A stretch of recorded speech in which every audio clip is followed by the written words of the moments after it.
Everyone thinks the Victron SmartSolar 130 is the magic wand that fixes any solar setup. But here is the thing, it can be underwhelming or flat out wrong for you if you spec it like a generic controller, and a total game changer if you match it to the right system.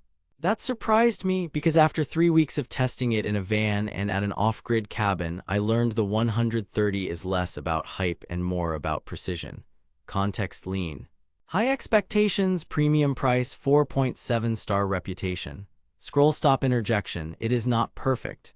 Contrarian snapback, used correctly it squeezed out real, measurable gains where cheaper units fell flat, especially in shade, heat, and low light. Before we dive into what I discovered, quick heads up. If you are already leaning toward the Victron, I have the best current price linked below. But stick around, because how you size and wire this thing can mean the difference between a 3% bump and a 20% daily gain. Here is why I bought it. I was sick of babysitting power.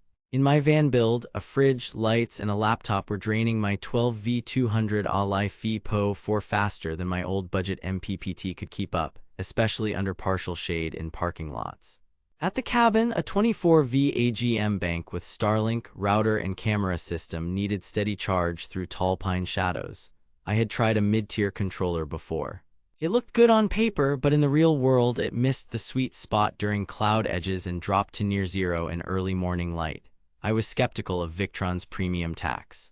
But between the Bluetooth app, intelligent algorithms, and the promise of faster tracking, I figured I would run a head-to-head and see if the hype translated to usable watt-hours. Testing phase. Scenario 1, partial shade.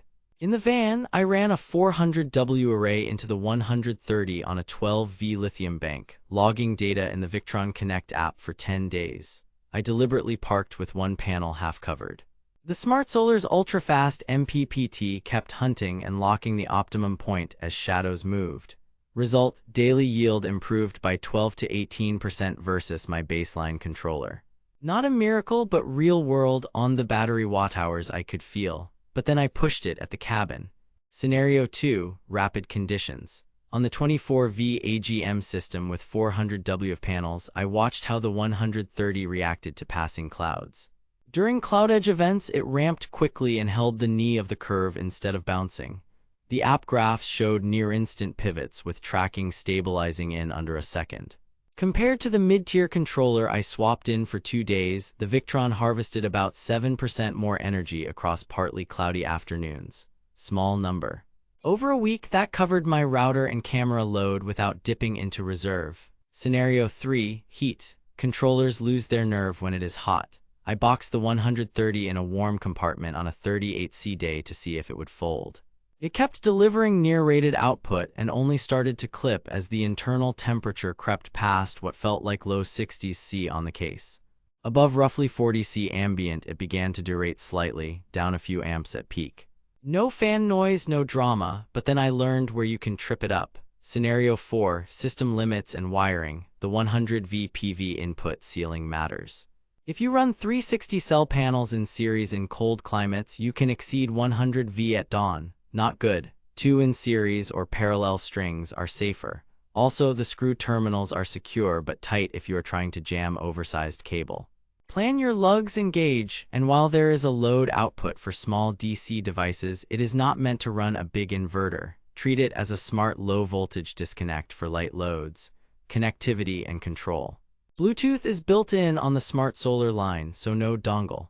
The Victron Connect app gave me real-time stats and 30-day history, custom battery presets for AGM, gel, and Li-Fi Po4, and easy firmware updates. The first pairing was a little finicky until I updated firmware via the app. After that, rock solid. I also linked a second SmartSolar over VE Smart Networking. They synchronized charge stages like a team. More on that in a second. Here is where it gets interesting. The biggest unlock was not raw peak amps. It was the combination of fast tracking, smart charge profiles, and system-level features. First, array oversizing works. I fed the 130 with more panel than it could output at noon on a 12V bank. Yes, it clipped at 30A midday, but my total daily harvest still jumped roughly 9% because mornings and late afternoons were stronger. That is free energy if you have roof space. Second, the synchronized charging blew my expectations. With two smart solars on the same bank, they moved through bulk, absorption, and float in lockstep. That meant no tug-of-war on voltage targets and better battery health, especially for lead acid. Third, for lithium, being able to set absorption time, tail current, and disable equalization is huge. Tuning those made my charge curve cleaner and kept the BMS happy. How does it stack against alternatives? Cheaper MPPTs like the Renagi Rover or EP Evertracer will get you most of the way in ideal sun, but they were slower to react in my tests and lacked the same level of log data and ecosystem integration. Renagi's Bluetooth usually needs an extra module. Victron's is onboard. Victron also plays nicely with a Serbo GX for full remote monitoring on VRM if you want to scale. Too good to be true? Not really. If your system has zero shade, is cool, and your array is modest, the energy gain over a mid-tier MPPT might be only a few percent. The value then is reliability, configurability, and long-term battery care.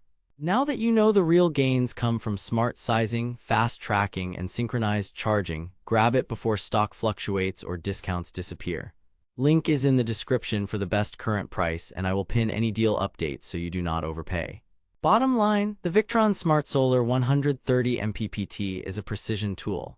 If you are running a 12V or 24V system up to about 30A, want Bluetooth control, care about battery longevity, and face shade, heat, or fast-changing skies, it is worth it. Vanlifers, cabin owners, boaters, and anyone building a scalable system will appreciate the ecosystem and data. Skip it if your PV voltage regularly exceeds 100V in the cold, if you need more than 30A output, or if you are on a tight budget with a tiny array where a simpler controller will do. For everyone else, 4.7-star performance feels accurate. Let's be real, it is not magic. It is engineering done right, and when you spec it smart, it just quietly wins.